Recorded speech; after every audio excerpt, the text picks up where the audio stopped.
name's Liz, I'm the baker that sews. Welcome to my channel if you're new and welcome back if you're a subscriber. As always, it's really lovely to have you here as I share my sewing journey. So welcome to today's video. I'm going to be talking about the Sew Upcycle 23 challenge that's currently running over on Instagram. It's being hosted by Becky, who is Notes from the Sewing Room, and Karen, who is Sew Little Time. And I'm going to be sharing some of my ideas as part of the challenge.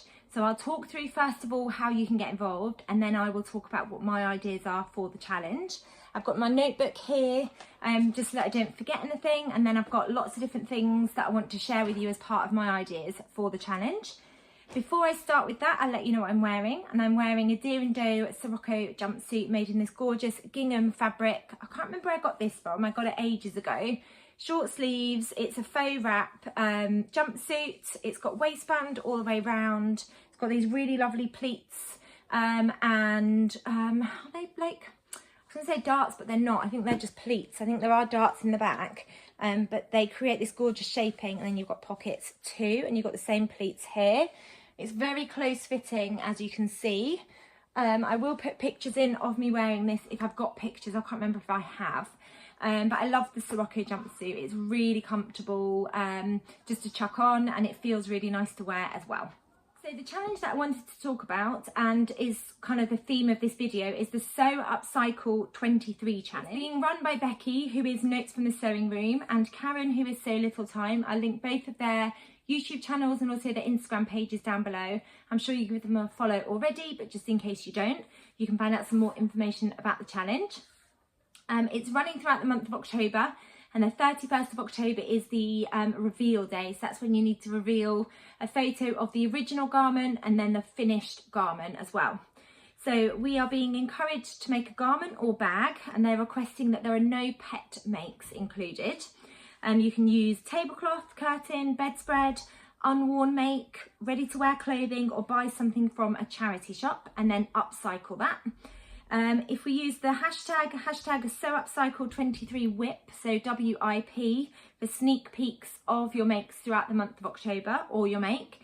And then when we do our reveal on the 31st of October, they're asking that we include an image of the before and then the transformation. And then you need to make sure that you tag Becky and also Karen so that they know that you have entered into the competition. I'm really excited about getting involved in this. I took part last year and it was really fun. I've got 3 ideas for the Sew Upcycle challenge. So I'm just going to talk through what my 3 ideas are.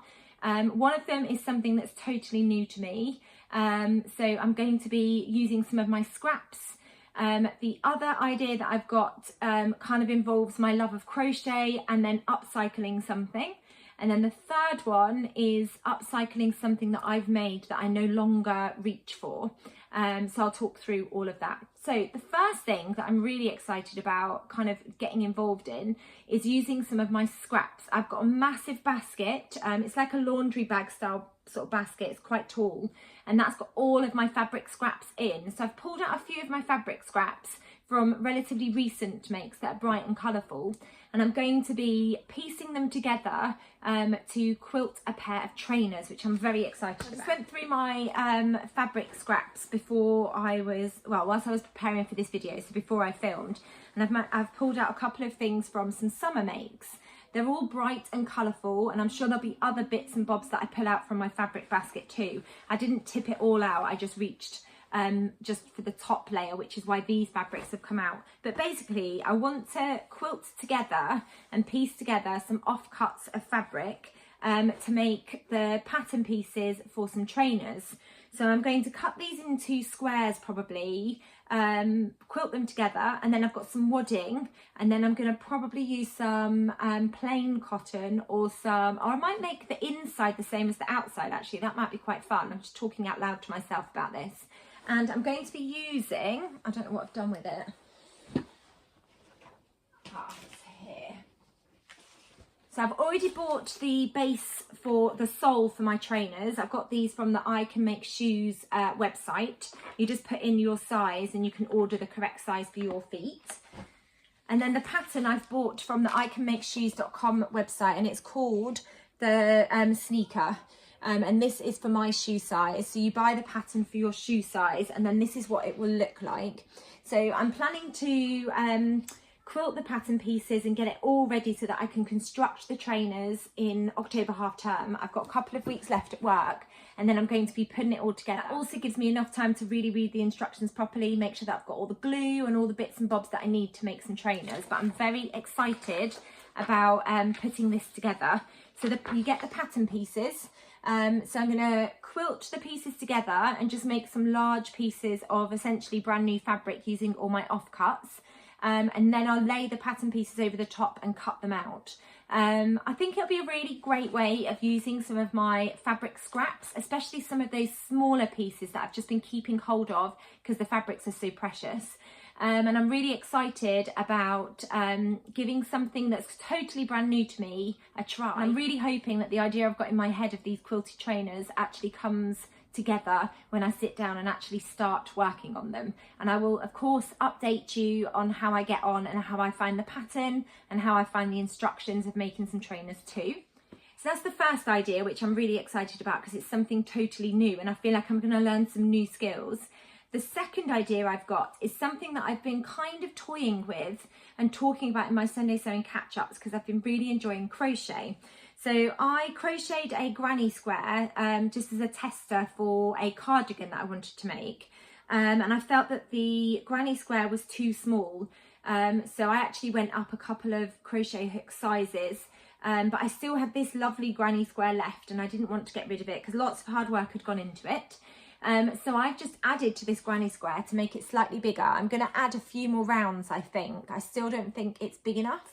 And the idea that I've got is to use this as a panel on an old denim jacket that I've got. I've had it in the cupboard for years.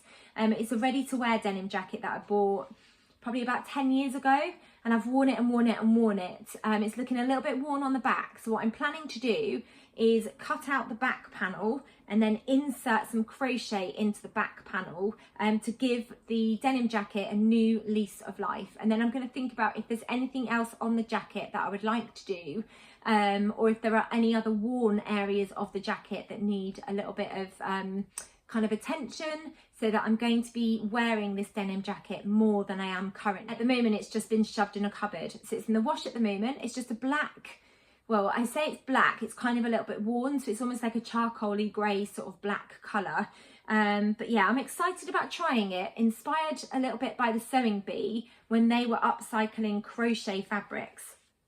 So I'm going to be using the granny square basically to create the back panel of the denim jacket.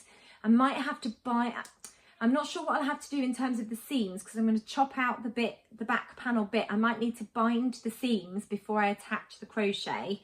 I need to do a little bit of research on how I go about making sure that that's nice and neat when I do insert that crochet panel. And I have got some threads that I need to weave in with my granny square, but I've still got a couple of rounds, I think, to add to this granny square. So that's my second idea with the Sew Upcycle. I'm going to be upcycling a denim jacket that was a ready-to-wear denim jacket from years and years ago that's just sat in the cupboard unloved. And I'm excited about combining my skills of crochet with my sewing skills and seeing how I get on there. So my final idea for the Sew Upcycle 23 challenge is to upcycle a Cali shirt that I made years ago. I made it in collaboration with the lovely Kath. And I sewed up the longer length shirt in this beautiful rayon fabric. I can't remember where I got this from. I think it might have been Sew Me Sunshine. And I don't wear it because it's really long. I think I said this when I actually made it. I felt like I'd made a mistake with the pattern pieces because you can see that the back pattern piece is super long in comparison to the front. It's got this really lovely curved hem detail. And what I have done in the past when I've worn this shirt is I've just tucked it in, but it's always felt really, really long on the back. It's always felt like really, really long on the back. So it'll be a really simple adjustment. I'm basically going to pop it on and measure where I want it to finish. I think I've been put off doing anything with it because it's got that gorgeous curved hem. So I'll think about whether I want to retain the curved hem, because it's more just the back that I want to remove some of the length from the back. I think the front from memory was fine, but what I might choose to do is I might choose to remove a little bit of the length because it is still quite long on the front. I might take a little bit of length off the front and also off the back. I think I would generally wear it with jeans or under pinafore dresses or with dungarees, and that back piece just felt ridiculously long, so I haven't worn it for a really long time, probably at least over a year if not longer, and this fabric's absolutely beautiful, so I feel like it really deserves to have its moment again. So I feel like by shortening that back pattern piece on the shirt and possibly the front will definitely make me reach for it more and more. I haven't been reaching for it because it feels a little bit uncomfortable because it's so long. That was the final idea I had for altering a garment that I made years ago that I did love, but I just don't reach for. So I'm hoping by making that little adjustment to the length of the shirt, I'll start reaching for it more and more. So those are all of my ideas for the Sew Upcycle 23 challenge. I hope you've enjoyed hearing what I've got planned for the challenge.